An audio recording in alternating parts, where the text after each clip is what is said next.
In this video I'm going to show you how to play an open string blues scale and two great licks from the style of Stevie Ray Vaughan, so stay tuned.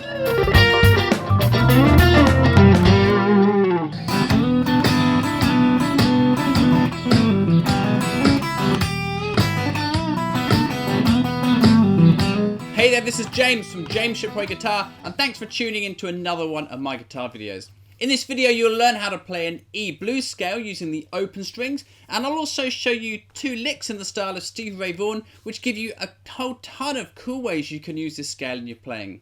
Now all the tab and lesson notes for this video can be found in my blues guitar lick bundle, which you can grab for free simply by clicking the link underneath this video.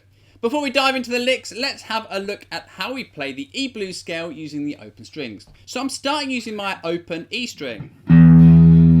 Then I'm going to play the third fret on the E string. Then I'm going to play the open A string, the first fret on the A string, the second fret on the A string, the open D string, and the D string at the second fret.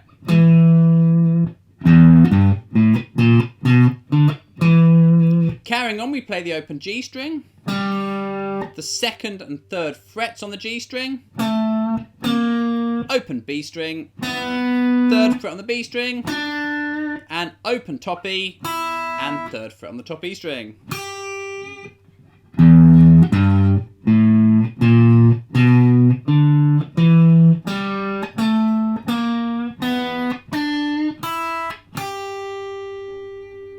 So that's your basic scale shape. Now, when we learn the licks in a second, you're going to see some ways that we can expand that and just tack a few little extra things onto it to get with some really cool licks. But that's your basic scale shape, and that's what you need to learn first.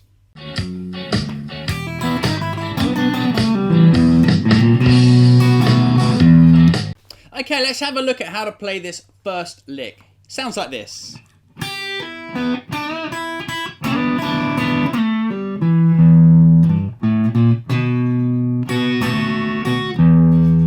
So it's a classic kind of open string turnaround lick, which we hear players like Stevie Ray Vaughan use a lot.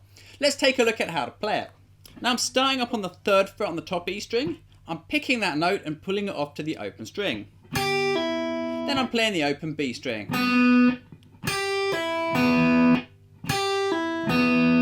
Then I'm grabbing the B string at the third fret and I'm going to bend it up 2 frets using my second finger. Then I'm playing the open top E twice, like this.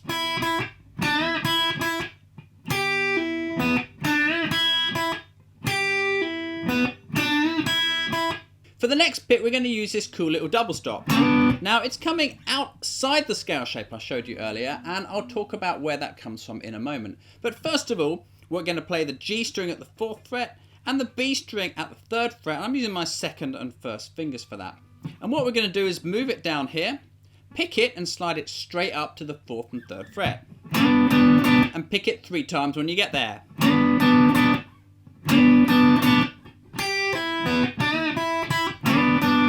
So where does this 4th fret note come from? Because it wasn't in the scale that I showed you earlier. Well, it's the same note as the one we were playing on the open B string in the scale shape. So we haven't really added a note to the scale. We simply found one of the notes in a different place on the neck. And what this means is we can then pair it up with this note and get a nice double stop. Now this little slide and this double stop is definitely a really cool sounding little device, which you want to practice tagging onto the scale shape I showed you earlier, so that you can play down here using the open scale, but you can also just drop up here when you want to and play that double stop and any other similar idea there. So definitely experiment with that when you're playing around finding cool things to do with this scale shape. Anyway, back to the lick. We've got this so far.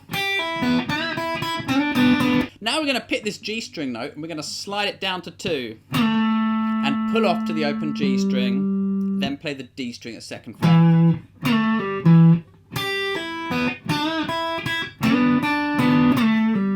That kind of thing.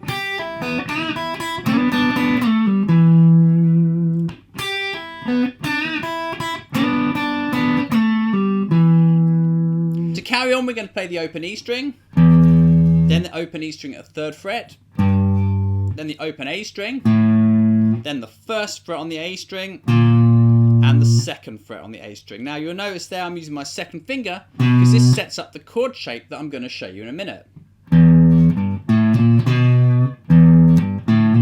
You could hammer those notes on if you wanted. I'm tending to hammer this first one and pick the last one, but again, sometimes I play it differently from that. Use whatever works for you. Now, it's important to finish on this second finger here because this sets up this chord shape. So let's look at how to play this B7 chord shape. I've got my second finger on the A string at the second fret. I've got my first finger on the D string at the first fret. I'm reaching under here to get the G string at the second fret using my third finger. We've got the open B string, and we're going to reach down onto the top E at the second fret with our little finger. And we're going to strum a rhythm on that chord. It goes like this. Up, down, up, down, up, and then hit the open E string. Up, down, up. Now that strumming pattern might seem a bit weird on its own, but it'll work well when we add it into the lick. Up, down, up, down. So we've got the whole lick slow. Here it is.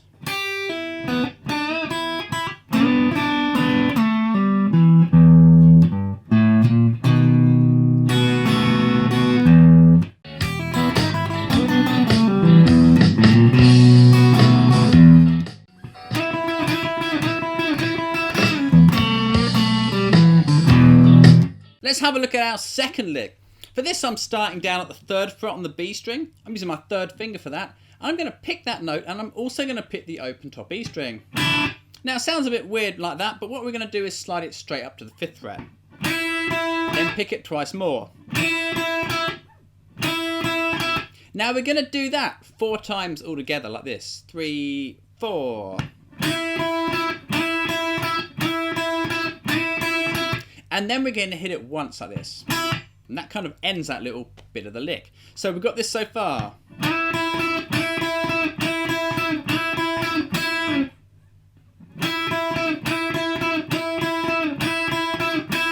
Now let's talk about where that idea comes from. It might look like we've gone outside our scale pattern, and we kind of have.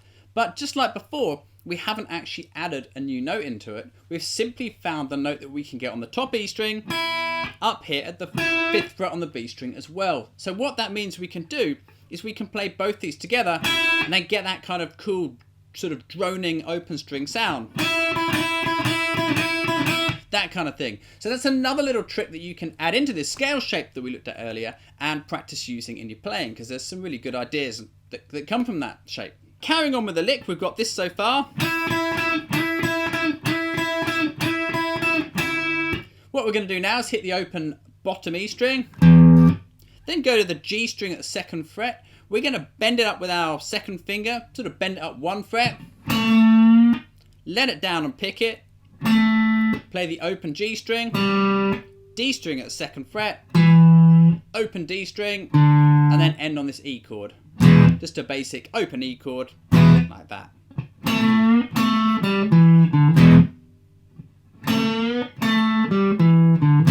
So here's the lick one more time, slow. 3, 4.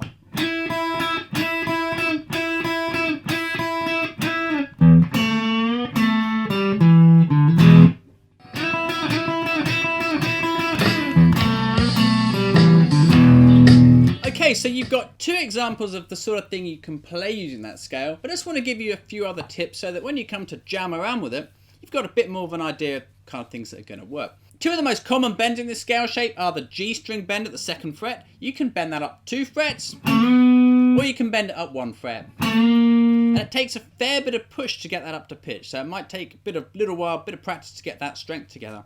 Another cool bend is this B string at the 3rd fret, and that would normally be bent up 2 frets. This 3rd fret on the top E string sounds nice with a blues curl, which is just kind of almost like a 1 fret bend.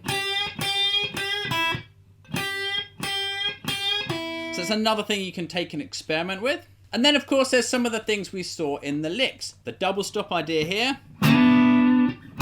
Now you can play that as a double stop, so play both notes together. Or you can separate them out. Maybe pick the G string, then the B string.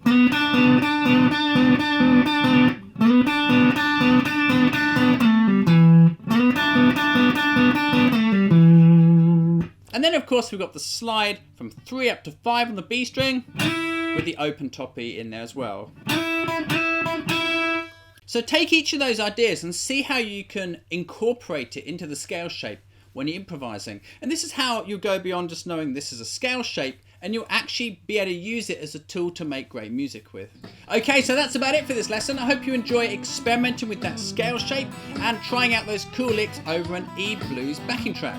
Now don't forget to grab your blues guitar lick bundle with the tab and lesson notes from this video, as well as a load of my other blues guitar YouTube videos. You can get it for free simply by clicking the link underneath this video.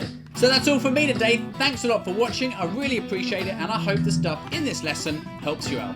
So take care, and I'll see you next time.